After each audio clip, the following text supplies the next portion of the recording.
দেখেন, আপনি আমি চুপ থাকি বলেই আজকে এই ওসমান হাদির মতো লোক আমাদের হারাতে হয়।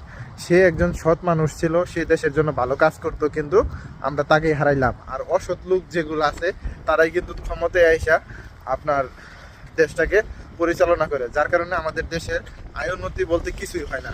আমরা শুধু দেশে নেতা নির্বাচন করি, কিন্তু ভালো লোক নির্বাচন করি না।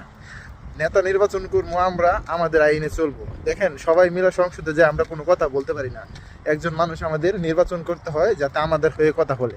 এখন সেই নেতা যদি ভালো না হয় তাহলে তো দেশ ভালো চলবে না, আপনার জেলা ভালো হবে না। ওসমান হাদি মারা গিয়েছে, কিছু মানুষ খুশি হয়েছে আর বেশিরভাগ মানুষই কষ্ট পাইছে। সে কোনো ক্ষমতা চাইছিল না, বাংলাদেশ যাতে ভালোভাবে চলে তার আশা ছিল এইটাই। এখন সে যে মারা গেল, এটা থেকে আমি, আপনি বা আমরা কি শিখলাম, কি শিক্ষা নিলাম? এখন সবাই তো ভিডিও করতেছি, সবাই তো পোস্ট করতেছি। আসলে তিনি যে প্রতিবাদটা করতে চাইছিল তিনি কিন্তু সফল হইতে পারে নাই। এখন তার যে প্রতিবাদ, তার যে চাওয়াটা, এখন সেটা যদি আমরা সবাই মিলে একজোট হয়ে সেটা আমরা গঠন করতে পারি, তবে ওসমান হাদি মনে শান্তি পাবো। তো আমি শুধু একটা কথাই বলি যে ওসমান হাদির মতো এই পর্যন্ত যতগুলা মানুষ আইছে, সে যে সুন্দরভাবে কথাগুলা বলছে, তার যে চাওয়াগুলা ছিল, অন্য অন্য যে এই পর্যন্ত যে ক্ষমতায় আসছে বা ক্ষমতায় না আসাও যে লেকচারগুলা দিছে, তার মতো সুন্দর হয় নাই।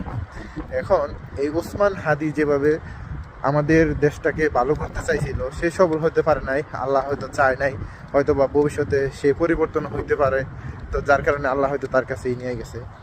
এখন আমার সর্বশেষ কথা হচ্ছে যে আল্লাহ যেটা ভালো মনে করছে সেটাই করছে। এখন তিনি যে তার যে অসমাপ্ত কাজটা, সেটা আমরা যদি সবাই মিলে করার চেষ্টা করি তাহলেই কিন্তু সম্ভব।